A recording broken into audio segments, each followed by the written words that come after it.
여러분, 신약 성경을 펼쳐보면 거의 절반이 한 사람의 손에서 나왔다는 사실 혹시 아시나요? 기독교 신학의 거대한 토대를 세운 인물, 바로 사도 바울입니다. 오늘은 이 놀라운 인물의 삶 속으로 한번 깊이 들어가 보려고 합니다. 자, 그럼 이런 질문을 던져볼 수 있겠죠. 도대체 어떻게 기독교를 없애려고 혈안이 됐던 사람이 오히려 기독교 역사상 가장 위대한 인물이 될 수 있었을까요? 정말 드라마틱한 반전 아닌가요? 그 놀라운 변화의 과정을 지금부터 함께 따라가 보시죠. 흔히 바울의 삶을 이야기할 때 하나님의 주권적 은혜라는 말을 많이 하는데요. 이게 뭐냐면 한 개인을 신이 어떻게 완전히 바꿔놓을 수 있는지를 보여주는 뭐랄까 가장 강력한 증거라는 거죠. 죄인이었던 한 사람이 어떻게 그리스도를 위한 도구로 다시 태어났는지 그 이야기의 시작점으로 한번 가보겠습니다. 자, 사도 바울을 제대로 알려면요. 우리가 먼저 만나야 할 사람이 있습니다. 바로 그의 원래 모습, 다소 사람 사울입니다. 이 사울이라는 청년은요, 한마디로 정말 잘 나가는 아주 열정적인 바리새인이었어요. 프로필을 한번 볼까요? 와, 정말 화려합니다. 요즘 말로 하면 엘리트 코스를 제대로 밟은 거죠. 길리기아 다소 출신인데 이게 당시엔 꽤 번화한 도시였고 심지어 로마 시민권까지 갖고 있었어요. 게다가 공부는 누구한테 배웠냐? 당대 최고의 학자였던 가말리엘 밑에서 직접 배웠습니다. 스스로 율법으로는 흠잡을 데가 없다라고 자부할 정도였으니 그 열정이 어느 정도였는지 짐작이 가시죠? 바로 이 엄청난 열심 때문에 그는 막 시작된 기독교를 그냥 둘 수가 없었던 겁니다. 유대교를 위협하는 아주 위험한 이단으로 본 거죠. 그래서 스데반이 돌에 맞아 죽을 때 그걸 지지했고 직접 기독교인들을 잡으러 다니기까지 했습니다. 근데 여기서 정말 엄청난 아이러니가 발생합니다. 사울의 입장에서 한번 생각해 보세요. 자기가 하는 일은 종교적 순수성을 지키기 위한 너무나도 의롭고 열정적인 행동이었어요. 하지만 하나님의 큰 그림에서 보면요. 이건 완전히 하나님의 뜻을 정면으로 거스르는 일이었던 거죠. 와, 인간의 열심이 때로는 이렇게 하나님의 뜻과 완전히 반대 방향으로 갈 수도 있다는 걸 정말 제대로 보여주는 장면입니다. 자, 이제 그의 인생을 그냥 180도, 아니 완전히 뒤집어 엎어버린 그 결정적인 순간으로 가보겠습니다. 중요한 건요, 이건 사울이 원해서 일어난 일이 아니라는 거예요. 그의 의지 따위는 그냥 압도해버리는 정말 강력한 신의 개입이었습니다. 그 과정이 정말 영화 같습니다. 보세요. 사울이 기독교인들을 잡아오겠다고 아주 그냥 기세등등하게 담에색으로 가고 있었어요. 그런데 갑자기 하늘에서 번쩍 눈을 뜰 수 없을 만큼 강렬한 빛이 그를 덮칩니다. 그는 말에서 떨어져 땅에 고꾸라지죠. 그리고 그때 하늘에서 음성이 들려옵니다. 사울아, 사울아, 네가 왜 나를 박해하느냐? 상상이 되시나요? 자기가 그토록 없애려고 했던 그 기독교의 핵심, 예수가 지금 자기한테 직접 말을 걸고 있는 겁니다. 이 순간 사울의 세상은 그냥 통째로 무너져 내린 거죠. 와, 이 말 좀 보세요. 이건 나중에 바울이 된 사울이 직접 한 고백인데요. 내가 전에 알던 모든 것을 배설물로 여긴다. 정말 강력하지 않나요? 예수님을 만나고 나서 그의 가치관이 얼마나 뿌리째 뽑혀서 바뀌었는지 이 한 문장보다 더 잘 보여줄 수는 없을 거예요. 그가 평생 목숨 걸고 쌓아왔던 모든 것들, 지식, 지위, 명예, 이 모든 게 이제는 그냥 쓰레기, 배설물 같다고 말하는 겁니다. 이렇게 완전히 다른 사람이 된 사울, 이제 그는 바울이라는 새 이름으로 살아갑니다. 그리고 그에게는 완전히 새로운 사명이 주어지죠. 바로 자기가 알던 온 세상에 복음을 전하는 일입니다. 기독교의 가장 큰 적이었던 박해자가 이제는 가장 위대한 전도자가 되는 순간입니다. 그의 스케일은 정말 어마어마했습니다.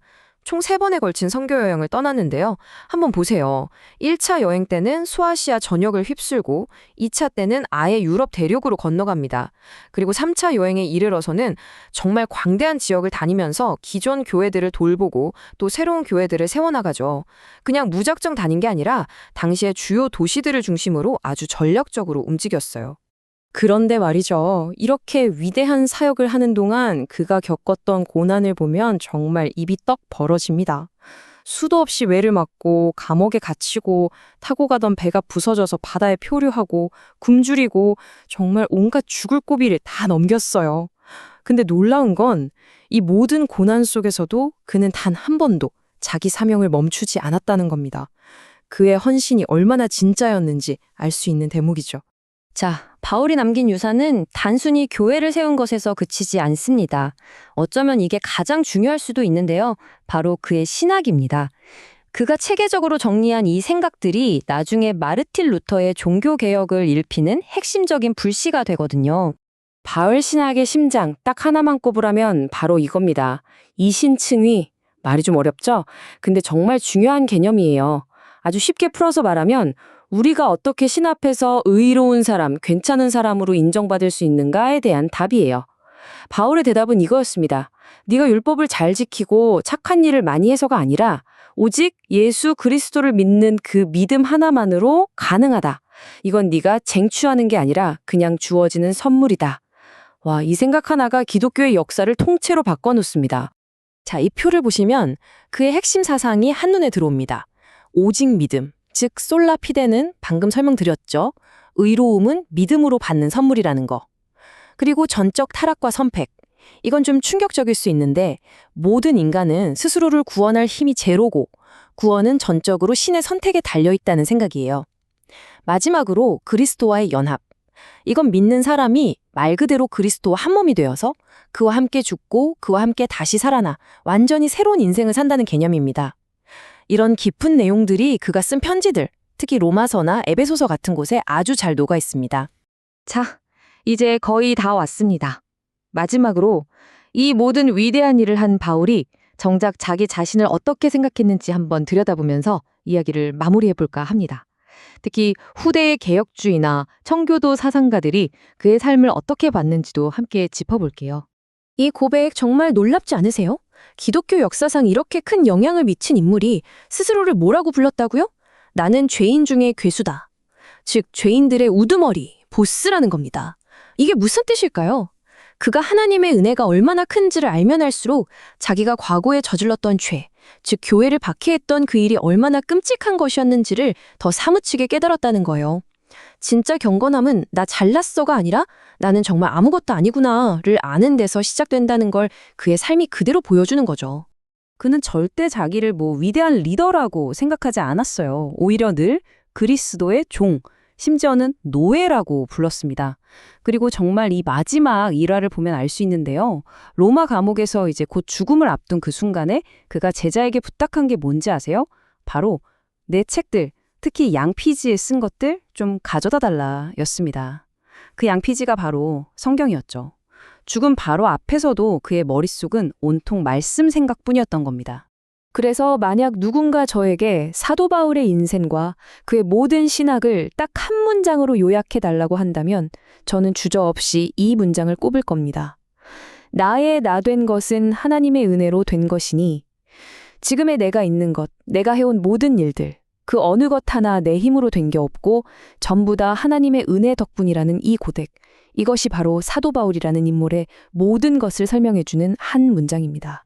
어떻습니까, 여러분? 기독교를 없애려던 박해자 사울이 기독교를 세운 사도 바울이 되었습니다. 이 한 사람의 인생이 바뀐 것이 그 후 2000년 인류 역사에 얼마나 거대한 영향을 미쳤을까요?